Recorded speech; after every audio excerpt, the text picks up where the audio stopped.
Hello everyone, it's me, Era, and welcome sa panibagong episode ng aking buhay. Ngayong umaga ay sinundo ko ng aking kapatid dahil pupunta nga kami sa Quezon. Samahan nyo kami umuwi sa probinsyang kinalakihan namin. Bumalik nga muna kami sa bahay ng aking kapatid dahil naiwan nga niya yung helmet. Sa dami-dami ba naman ang iiwanan ay helmet pa talaga?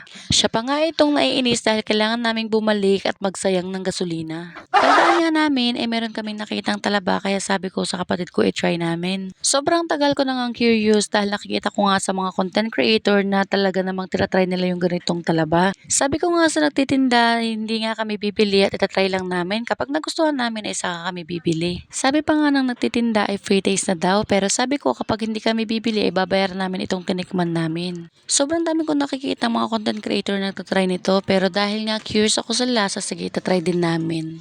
Nung tinikman ko nga siya ay para sa akin okay lang din naman na lasa kaya lang lasang-lasa mo talaga yung lansa niya. Para sa akin ay carry lang naman ang lasa niya lalo na kapag may suka. Di ko may imagine kapag walang suka to. Ito nga kapatid ko ay nagdadalawang isip akong itatry niya pero sabi niya sige itatry din niya dahil nandito na kami. Medyo okay nga naging reaksyon na dito dahil sa totoong buhay ay okay lang naman ang lasa niya. Ewan ko ba dito bakit nakasimangot. Pagkatapos nga namin ay binayaran na lang namin yung nakain namin dahil hindi na nga kami bumili dahil hindi namin masyadong nagustuhan.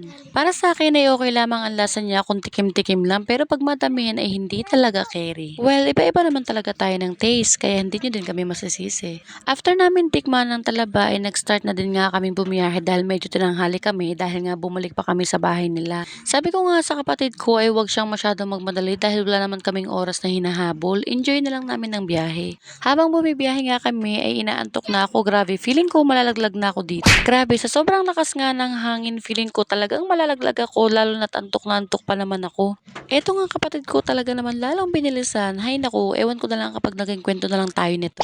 Alam nyo ba guys, kapag nagdadrive ang kapatid ko, talagang pinapanood ko lamang siya.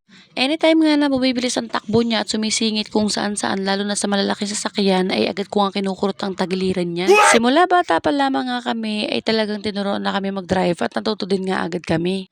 Pero dahil sa sobrang dami kong napapanood na naaksidente sa mga motor ay grabe talaga yung parang naging trauma ko dito. Kahit nga marunong ako mag-drive ay para sa akin ay talagang nakakatakot pa din lalo pag sa daan na. Kaya talaga sa ganitong alis namin ng kapatid ko ay talaga naman lagi ako nakatutok sa pagdadrive niya. Kaya nga kapag sumisingit sa mga malalaking sasakyan lalo na sa mga truck itong kapatid ko ay talaga namang kinukurot ko at kinukunyatan ko para naman magising ang diwa niya. Sa totoong buhay, hindi naman talaga ako takot mamatay. Ang kinakatakot ko lang ay maiwan ang mga anak ko na wala mag-aalaga sa kanila. Kahit pa sabihin mong may mag-aalaga at magbabantay, iba pa rin talaga ang pagmamahal ng isang ina.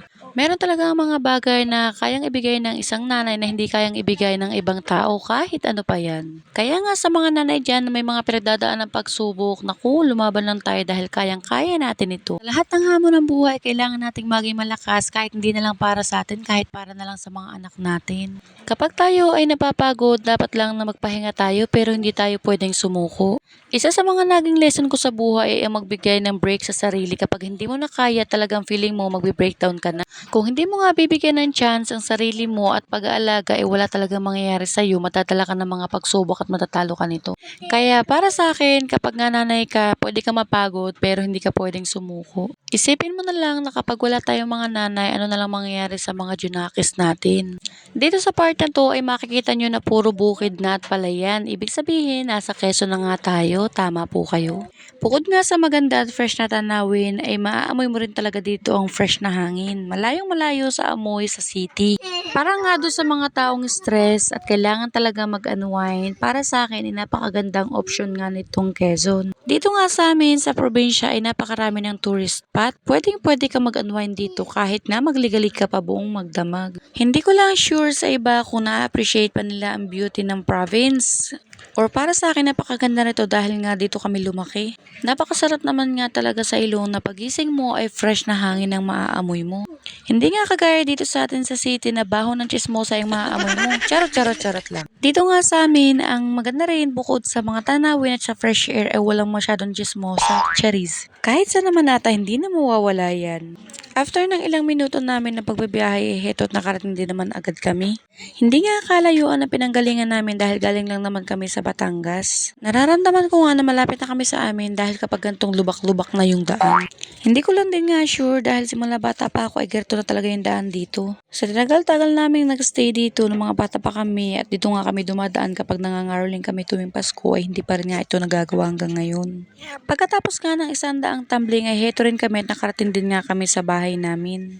Grabe, sobrang nakakamiss din talaga ang probinsya. Kung makikita nyo nga ay panay puno dito sa amin kaya naman sobrang fresh. Pagdating nga lamang namin ay nagpahinga agad kami dahil sobrang napagod din nga kami sa biyahe. Yun lamang guys, thank you so much for watching. Bye!